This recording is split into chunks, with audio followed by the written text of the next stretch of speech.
without further ado, let's go. Perfect. Larry. All right.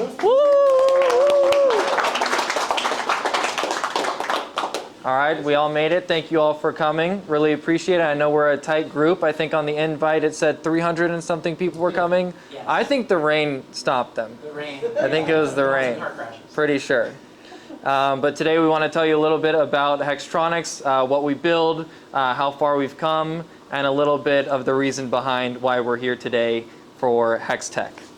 And so what we are is we're a small group of engineers, designers, builders, and technicians that just love creating cool stuff. And one of the coolest things that we feel we could create was automatic drone stations. And so right now we have our two core products, the Atlas and the Universal. The Universal is right over here. I just turned on a drone, and that's a unit that we have deployed across the world for a variety of industry sectors. And all of this is made right here in Miami. We do the design and the manufacturing. Woo! Right here in Kendall.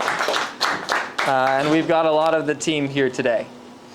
And so, yes, this is a cool rendering of the Atlas and Universal. That's about the size and shape of them, how they relate to one another. And some tech specs behind the Atlas. So it is the world's most powerful drone nest. It can swap the battery of DJI M350, which is one of the industry-leading powerhouse drones that can enable a variety of different payloads to zoom in 200 times into a suspect or into an emergency. It can facilitate oil and gas, extremely thermal payloads to detect gas leaks along pipelines. It can zoom in to a fraction of a hair from 150 feet up to detect faults in roadways and train tracks, and that's why we built the Atlas. It is quite a bit heavier than the Universal, but here's essentially how it works. The drone lands, it centers, and then we swap the battery. What we're doing right here is a hot swap so that the drone can remain on and stay connected to the internet and to its satellites. And from here, this is the Universal, the nest that you all saw at the entrance. It's the world's most efficient drone nest. It also swaps the battery of something the size of a Mavic 3, and it's extremely configurable for a variety of different drones, and it also supports first responders and critical asset inspection across the world. So both of these products are deployed, they're affordable, and they're used for enterprise. And some of our most popular enterprise customers deploy them across their utility segments. So they'll deploy them across, say, their entire network of train depots, roadway inspection houses, and police departments. So as you can see, this is the nest right here, powered by HexTech, swapping the battery of the Mavic. So one of our most successful use cases is in Italy. We are supporting Autostrada and the roadway division there as they're inspecting the construction of their roadway projects as well as emergencies that happen along the route. And this is extremely critical to them because it saves them many on-call missions that they would have had to call people out to drive to the scene to, as well as enables for a faster intervention time to see what emergencies are happening and really give the best information to the first responders. And because of all this, I'm sure some of you have heard, we did just raise a rather large round of funding from Founders Fund, and that was a resounding level of success for our entire team. We have not been extremely public about it yet, but I'm sure a day will come where the stories will be told about today. So thank you all for being here. Precisely because of how we got here, might have been late nights cutting something up in the dungeon, or working while we're sleeping, as Corey sometimes does. Or it could have been because of a dream. Could have been because of a dream of a world in motion, a world where you see things moving automatically, supporting people. And that's how everything pretty much started from my mind. just when I was a kid in university, I went to Georgia Tech. One thing that kind of got me excited was how come there's no automatic food delivery robots? I know it's a little bit of a silly thing to want, but I just wanted something exciting. And so I started building. That was the very first prototype of something kind of cool that I created. And as you can see, it was a big wire jumble mess of the first time engineer getting into a project. But keeping at it, we continued building over the summer. This is me and my father working on Waiter Mark II, as it came to be known. And this one had the ability to swap tracks and actually pick its direction because of a little bearing that it had on its head. And we kept building and actually installed this in my apartment in Atlanta and had it delivered to my roommates to torture them. And also because we were gearing up for something larger. But as you can see here, this is basically how I built everything. I would stay up really late at night soldering these vector boards together to connect microprocessor to motor drivers in order to actually move the wheels of the robot, as well as sense different things like when it picks up the package. And that was kind of mind-numbing and soul-destroying when it was 2 a.m. and I accidentally connected and shorted out the entire board and basically lost $200, $250 worth of equipment and about 10 hours of my life. So that was extremely depressing for me. But pushing through and continuing to eat that pain, we eventually got this system installed in a working restaurant doing full automatic deliveries to real people. A lot of people didn't think this was possible because like I kept saying this to all my friends, we're gonna just install it in a restaurant, you know? And they're like, sure. People can't just make things happen like that. But if you are annoying enough to the leadership and you keep bugging them saying, okay, what do I have to do to make this happen? Say this, this, and this. Okay, that's it? So then I just did this, this, and that, and we got it. And from this, we were world-renowned on television. Well, maybe not world-renowned, but we presented it with the school. And the day after that, COVID shut down everything. And so it was somewhat back to the drawing board, but with some of the information that I had learned beforehand of how much pain it goes into building these little complicated circuits. So from that, we got into Hextronics. We were less inspired with moving around indoors and more so wanted to fly around outdoors. And so flying these automatic drones, the main thing that they were missing was the ability to recharge automatically. So that's what Hextronics was founded on, is enabling aerial autonomy. And I got from building little vector boards and soldering them together to designing these little PCBs that would connect these voltage dividers and little stepper motor drivers with an ESP32. And that's somewhat the foundation for how Hextronics technology was built. And we kept building on that until we devised many different methodologies of swapping the battery of a drone. We've probably made, like we've shipped hundreds of systems, and we've probably built hundreds of systems that haven't worked. And so I think the best way to learn is by figuring out how to not swap something. Like this was a big robot arm, kind of like something that Frank built this summer. And so in the course of developing Hextronics, after using those boards that are all stitched together, we had somewhat of an idea to build these modular circuit boards that would connect stepper motors into somewhat of a chain, so you can drive a bunch of them independently. And this was kind of the first idea where we thought, you know what, we feel like the circuits that we build for our drone stations can be applicable to circuits for groups that anybody builds with stepper motors or any kind of motors. But unfortunately, I couldn't keep hold of this dream for too long because we were shipping our first drone station to a customer.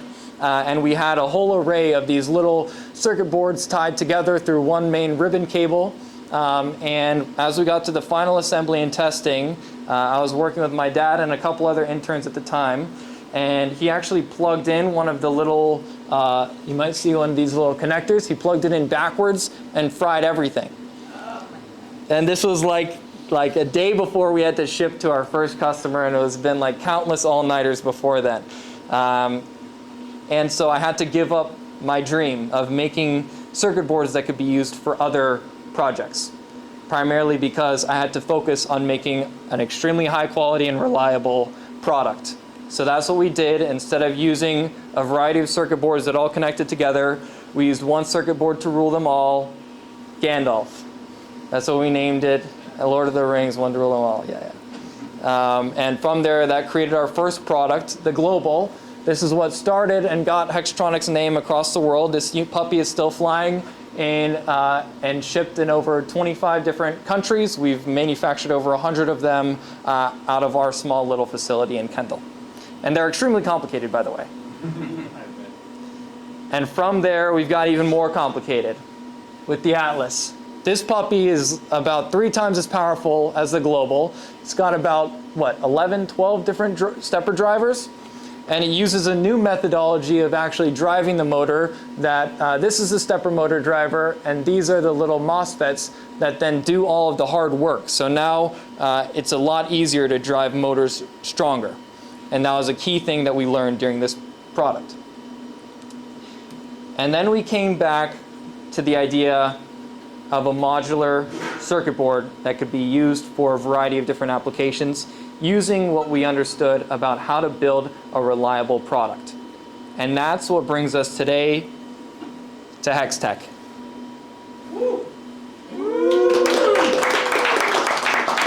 So I don't know if we can turn off any lights. Do we have light switches that we can turn off? There's a little video that might play pretty soon.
Board.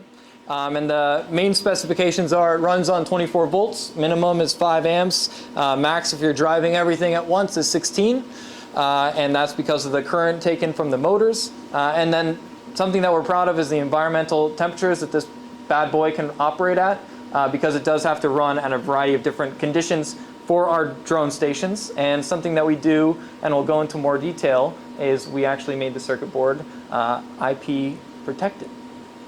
On it, it's a very small thing. You can see it in front of me. And inside of it are 4 different programmable buttons that you can hit right on the side. 5 LEDs that tell you different things based on its core architecture. And then it can power 4 stepper motors, a DC motor, a brushless motor, 3 24-volt outputs, and 2 PWM outputs, as well as 8 digital IOs, and a partridge in a pear tree if it's under, if it's on Christmas or something, I don't know. And then using this, it's a ESP32S3. It's one of the most powerful microprocessors that you can buy to date for projects like this with a dual core. And on this, we've got incredible levels of RAM as well as Wi-Fi compatibility right out of the box. And so without further ado, I would like to welcome Daniel, one of our best designers at Hextronics, to tell us more about what went into it. Thank you. With this. Okay. There you go. Hello. So Kurt basically told me about this project and to replace the board that we've been using with a machine, the Universal. So, and he gave me the task to build a case. It has to be cool. It has to be cool. So I tried to make it like well, not curvatures. He like very straight shapes and stuff. And obviously the LEDs is not just to look cool. Those LEDs are indicators. They are programmable, except the green one there's for power, and the other ones are programmable. So anyone can program to do whatever indication they want. And the 4 buttons that he said that is also programmable to do whatever they want. But I was focused is what I care about the machine, that it can work in the machine perfectly. So it was basically kind of designed for the machine, but it's also for everybody can use it. So it's a mix. And one of the things that I wanted to change, and we wanted to change, is the kind of connectors, because those JST connectors are very weak and easy to break and hard to fix. So one of the things we wanted to be is robust, and that's why it has a big green connectors that even though they're big and it's a little hard to work in that way, it's easy to fix. You don't need special tools to work with those connectors. And it's just a flat screwdriver. You can just connect any wires.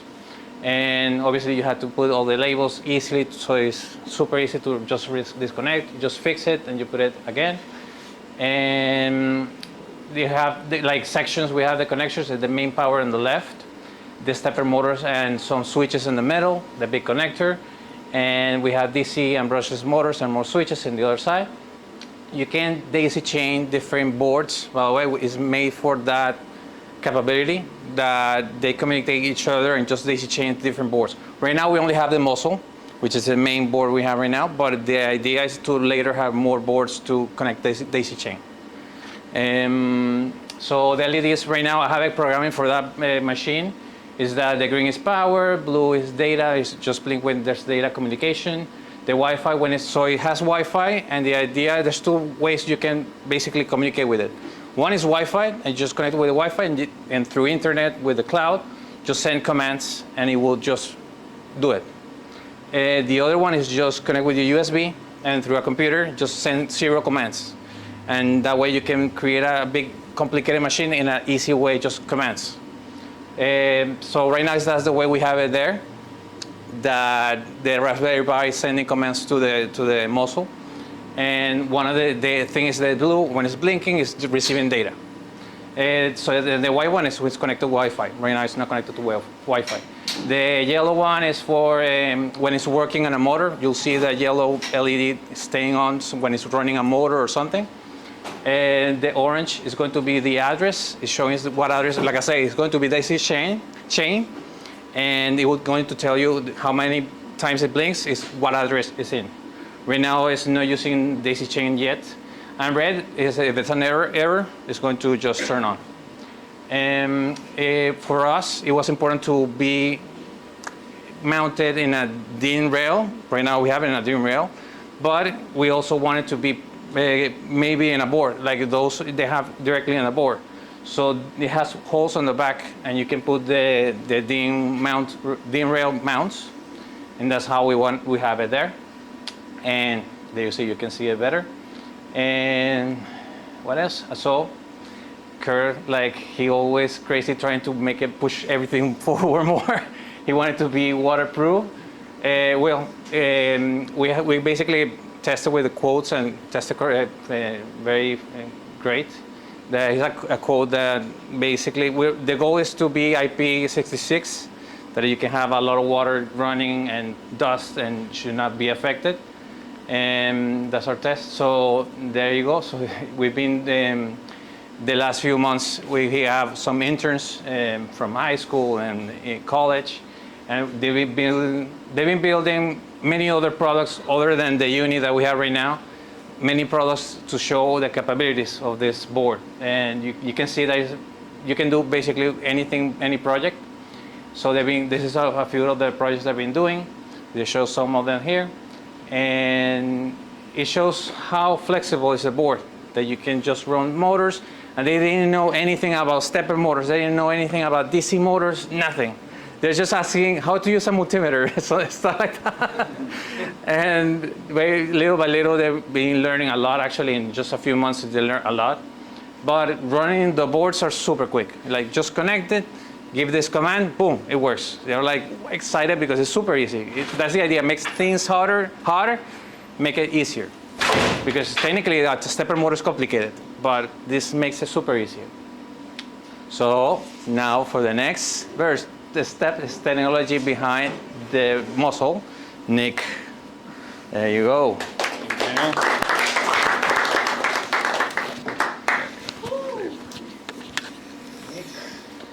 All right, time for all the nerdy details. Yes. We love those. Well, yeah, we're in the right place for that. Yes. So, you know, as Kurt was talking about before, you know, we've done a ton of iteration on these boards. We came, you know, all the way back from the very early versions of stepper motor drivers and trying to figure out what the best way to do this was. And throughout that time, we've done tons and tons of revisions on the board to find out, you know, what the best way to actually run this is. And so through those learnings, we have a couple key highlights that makes our board different and makes it, in our opinion, the best. The first thing is the backbone of the board, which is the ESP32S3 microcontroller. This chip is very widely used. Tons of builders use it, and it's easy to program. The HexTech can even be flashed with something as simple as Arduino, or something, you know, you can get into VS Code, make Python libraries and everything like that to run what you need to run. We have a very comprehensive firmware package that goes with this that utilizes its dual core functionality, which allows us to do steps for the stepper motors in one core and everything else in the other core. This means that we never miss a step. I'll talk about that a little bit more in the next slide, but we also have firmware that supports expandability through I2C, so you can put muscles together, you can add screens, you can add other devices to it. We have a state machine where you can write exactly what the muscle is doing and what it needs to do next. We can communicate to it through Wi-Fi, Bluetooth, MQTT, and serial communications.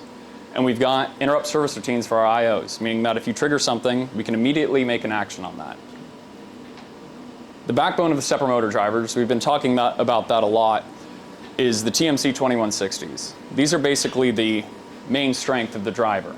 It allows us to make incredibly precise movements with a closed state loop control, meaning that we can move a motor to a wall, and by detecting the current that comes back to it, we can detect whether or not we are reached the limit and then compensate for that with additional state control.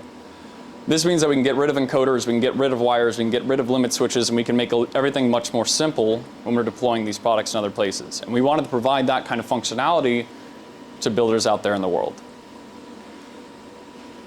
In order to make this all work together, we've added a ton of circuit capacitance protection, RC and spike filtering, back EMF regulation, ringing and noise protection. There's a ton of technology packed into this board.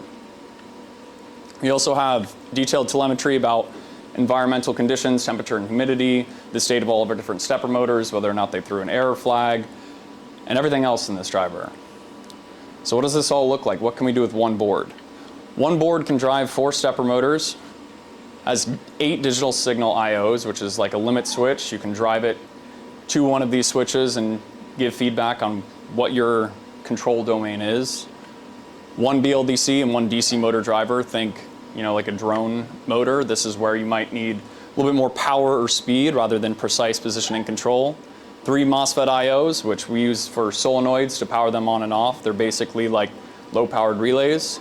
And then 2 PWM and ADC IOs.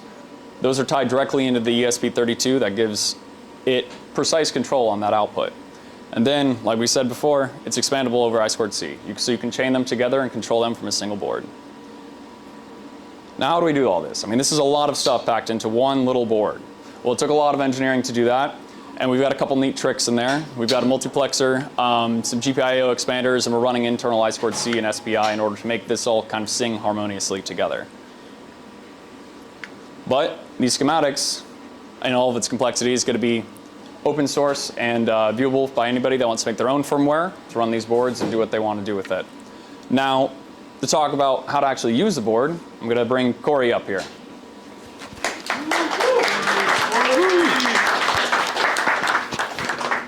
Hi everyone, I'm Corey, software engineering at Hextronics. It's a hardware company. I'm software. But I think the way to look at it is we had to make it easy to use because the mechanical engineers are having to control these things. I've seen their C++, it's not pretty. So I could talk about it a lot, or I could just actually show you how we actually use one of these. I've got one plugged in right here. It's hooked up to a battery and it's got a stepper motor on it. And hopefully, if I don't mess Kurt's laptop up too much. Oh goodness, I already messed it up. I know, it's a Mac. Yeah, I know. Sorry. I should have brought a mouse, right? I'm sorry. Yeah. Hey, finally got a terminal. I'm used to this. Well, if I were getting started with something and I wanted it to be easy to use, maybe I would just make a Python package for it. Maybe pip install hextech-muscle. Already have it installed. Didn't know if we were going to have internet or not. And then if I have that, well, maybe I've just got some easy ways to send serial commands to it. I could auto-detect this board, even. It's got a certain type of USB device number on it, so it just shows up. And if I were to say, flash the white LED, we flash the white LED. Very exciting. Or maybe I want to send it a command where I could, maybe move the stepper motor up. Just a little bit. Maybe a little bit more.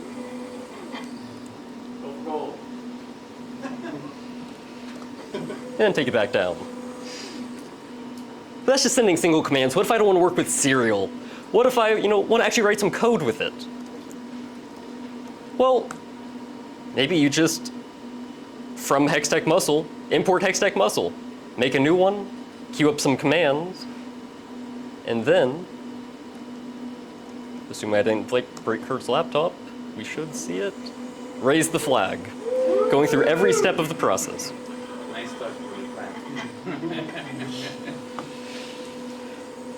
What do we use this for? This is in the uni, right, Daniel? This assembly? It's an old Atlas. Oh, that's an old Atlas assembly? This used to be in a product 2 years ago. Now it's a flag raiser. What a downgrade. Now, having already messed up the slideshow, we'll go back to the broken slides. It's that easy. Pip install HexTech Muscle. I love anything that I can just install a Python library for. And when you put it all together into code, it's like you're just telling it exactly what to do. I've seen what we do with this thing in the C++. There's quite a bit going on down there. If you're the sort of person that just likes building things, that just wants to make motors move, I think stepper.00 is probably the better way. Or if you don't want to do that even, muscle.stepper0.move. And all this is available, all this is available open source on GitHub, BSD licensed. That's a permissive license. If you want to buy one of these, put in a product and sell it, we cannot stop you. We want you to do that. Hextronics is for builders. We are a company, we build things. We want people to also build things. And the way we look at it is, if it's good enough for us, we want to sell it, we should drink our own champagne. We should use what we want our customers to use. Because if it's good enough for us, it's good enough for them. So in this repository, which we will be continuing to update over the next few days, we have so far a Python client library. I think we have a Java one in the works on it. We have the schematics for the entire board in there, and data sheets for, and the firmware. We are accepting pull requests if anyone has anything they want to add to it. And I will turn it over to, where's Sean? I see. Hey, Sean. If I wanted to buy one of these, how would I do it, Sean? On Stripe, on Zelle, I can take cash, check, money order, Bitcoin, Gum, Ethereum. I think Bitcoin took a tank a while ago, so I won't be taking that. But yeah, so we've all shared today, different aspects of what we want to achieve and how we've built and developed HexTech. So effectively, we want to enable, we use HexTech to enable aerial autonomy for our customers. But effectively with HexTech, we want to enable your developmental autonomy. You could spend so much time and money into finding other SBCs, SBMs, a few of them up there. But we've gone through the iterations, the suffering, the pain of selecting components, selecting motor drivers, selecting capacitors, and ultimately, none of those met our requirements, whether in terms of our machinery, our robotics, our customers' requirements. And as Corey said, if it's good enough for us, it's good enough for you. But most importantly, we want to make sure that you're focusing on the challenges that you should be focusing on instead of wasting time on finding components that may or may not work. We want to provide this as a platform for developers locally here in Miami or abroad across the world in something that is compact, powerful, affordable, and easy to use. And so with that, ultimately, we want people to be pros with our technology instead of being a normie. And instead of going through the normal process of finding and searching and buying and waiting for shipments versus just selecting one component to master and own the full developmental stack up, and then ultimately using that same platform to be in your product that is deployed across the world. And so we want to enable your ability to reach your MVP as fast as possible, as efficiently as possible, so that you can focus on developing, because we've suffered through that pain for you from the very beginning, back in the garage, in the shop, late nights, falling asleep at the table, so that you can go conquer your problems and deliver solutions to your community or your customer as quick, as efficiently, and as reliably as possible. So I implore you to try HexTech, get familiar with it, and of course, if you have any questions, we're right down the block. You could ping us on LinkedIn, on Instagram, on Twitter, and our team is available 24/7 to support you and your R&D. And most importantly, we're here today to focus on the building group and ability to develop technology here at home for customers across the world. So I'll turn it back over to Kurt to close this out. Thank you, Sean. And most importantly, we're shipping today. If you go on our website now, you can buy a HexTech board for $199. The first 5 are Founders Edition. They are right over there if anybody's hungry. The whole team will sign it. No pressure. But we just want to say that we're ready to go and we're ready for the builders. So thank you everyone for coming. Really appreciate it. I look forward to talking to each and every one of you after the show. Thank you.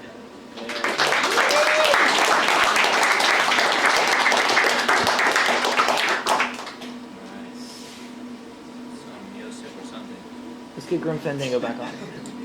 Play a video. Hit that video one more time. No, dude, that video is way too loud. Play the video. I think this was it. What will you build next? That's HexTech logo. So yeah, any questions? Yeah, go for it. So, what was the idea of open sourcing, and how does it help you strategically in the growth of your company? Mm-hmm. Yeah, that's a good question. It's one that we've definitely wrestled with a little bit, but when it comes to it, we make extremely sophisticated drone stations that aren't just a really cool circuit board. And so if you want to reproduce a drone station, that's the hard part, is in the design of the actual drone station. The circuit board component is just a lot of time that we've spent, and we want the world to do better. We don't want to hold it in a pocket somewhere and say, haha, this is all ours. At least this part we want to make open, because now anybody can build the future. And yeah, strategically it's just so that, yeah, you guys can build with It's not the secret Hextronics. sauce that's going to give you defensibility. It's something that it was just a lot of boiling down into something that is useful for a lot of people. Mm-hmm. Exactly.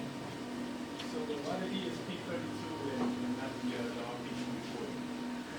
The ESP32 S31, primarily, yeah, the dual core, the RAM, the built-in Wi-Fi, the library is already built out for it, and the fact that we've been building on it since the beginning, as well as its pricing, all of that bleeds into the capability of using the ESP32.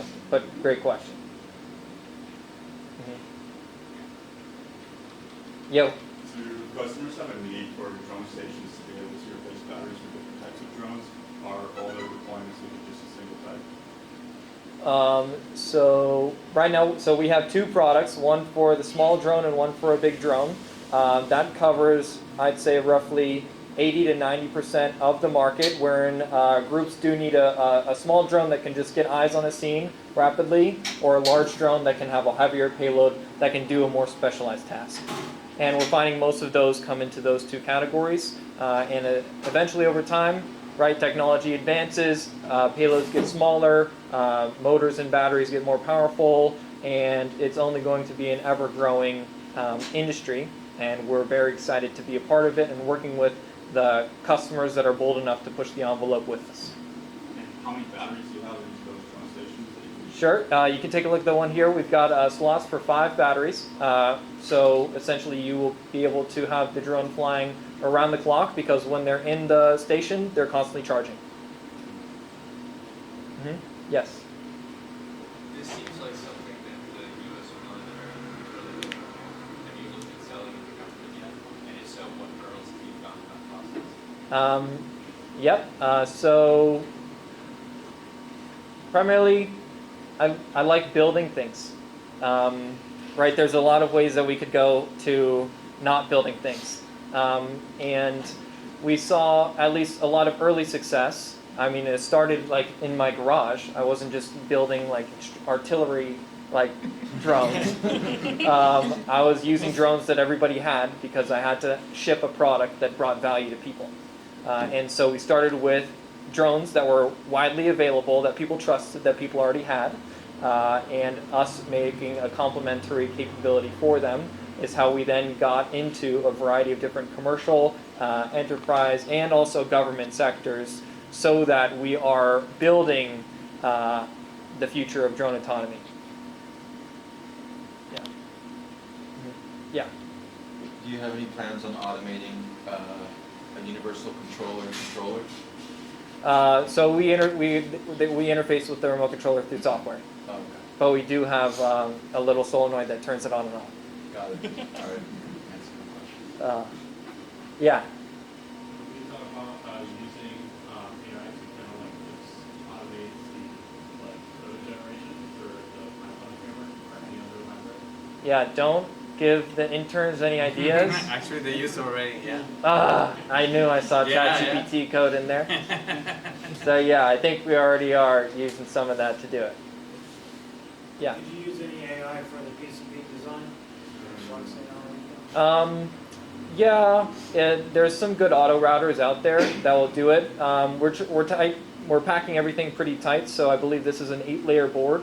And of course, if you have enough compute, you could use a sophisticated auto router. I'm not sure if it would be particularly AI-based versus like just a predefined algorithm focused on auto routing. But the PCB design, at least layout-wise, is a pretty meticulous task, and one to be done right now still by people. But I could see one day AI, you just say, I want it to do this, and it pumps out the board.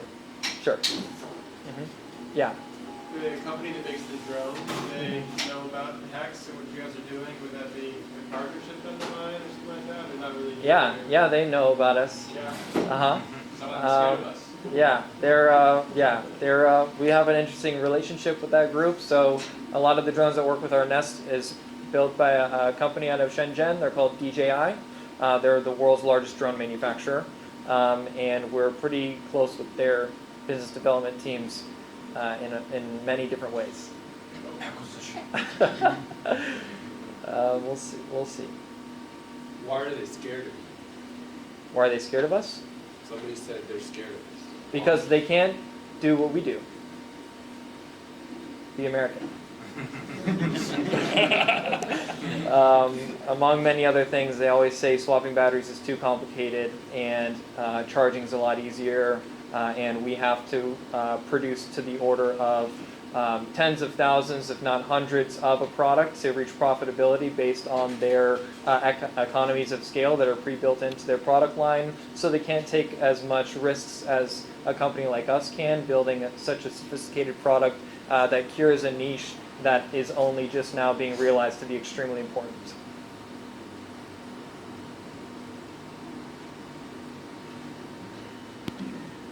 Yes. Can you expand, why is that niche extremely important? So the niche of battery swapping for drones, it's primarily because Well, batteries nowadays aren't at the level of, say, a supercapacitor where the storage is dense enough to say fly for 30 minutes plus and perform a mission. So most of the time, the batteries need to be recharged. At least that's how other organizations do it, and that recharging rate takes 30 minutes to an hour based on just conventional battery chemistries. And so from the capability of being able to swap the battery of a drone, you always have a drone ready, you have the drone in the air for more time, and you can cover more, you can collect more data in a particular set of time throughout the day. And so it's really just getting more utility out of a drone that you're paying top dollar for, which in any sense you would want to get the most out of it as possible. And it just so happens that using the product more gets you a better return, which then tightens the gap for return on investment, which then drives the economics of actually adopting autonomous drone technology. Yeah. You and the team have spent a lot of time developing the muscle. Mm-hmm. What is like the wackiest thing you want somebody else to build with it? Oh, so we already have an automatic cat feeder,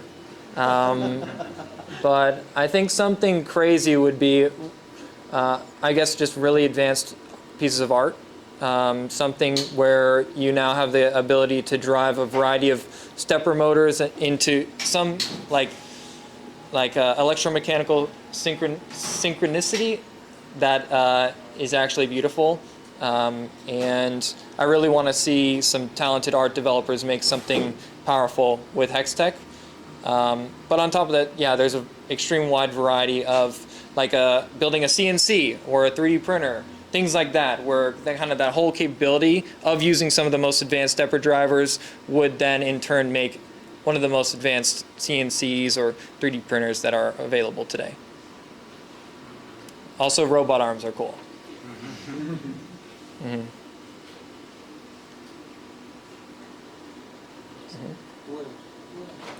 Yeah. How do you design the board to be water resistant or that center by people? Sure. So it's a particular coating on the board and a methodology of applying that coating, basically over a period of time, having it cure for such a length that then enables the surface of the board to not be as conductive. And so it also prevents many layers of corrosion. It's used in like aircraft type equipment, things like that. We just apply it to our board. It's not like we designed the board to be that way. It was something that we could do to add an extra level of longevity to the product. It's pretty cool. Yeah.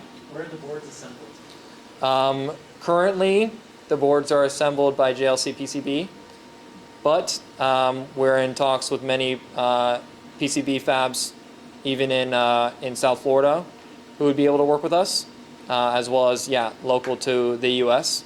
But those boards would primarily be used for applications that would require that level of either security or just ITAR compliance or something like this. Mm-hmm. We wanted something that people can buy. Which I know, we're getting there. It'd be great if someone made a PCB fab out of HexTech. That'd be crazy. All right, request for startup.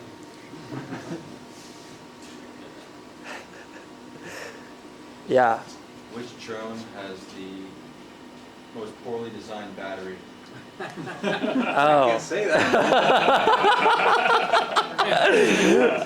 We can't say that. We can't say that. We can say it, but we better not. Yeah. The ones you can't swap. Yeah, the ones you can't swap. Oh, it's so diplomatic.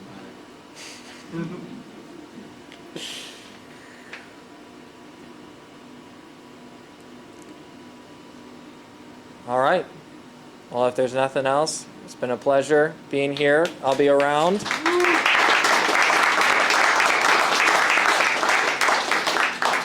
And thank you. Go HexTech. What will you build next?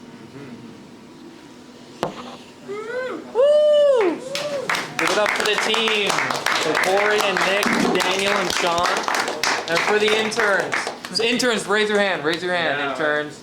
Everybody, come bug them about their product. Whatever they built, go ask them about it.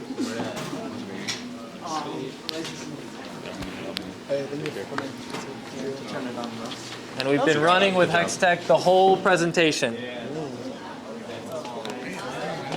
you go. Thank you, sir. Do you guys want to get a picture? Sure. The whole team? What's up? Sorry.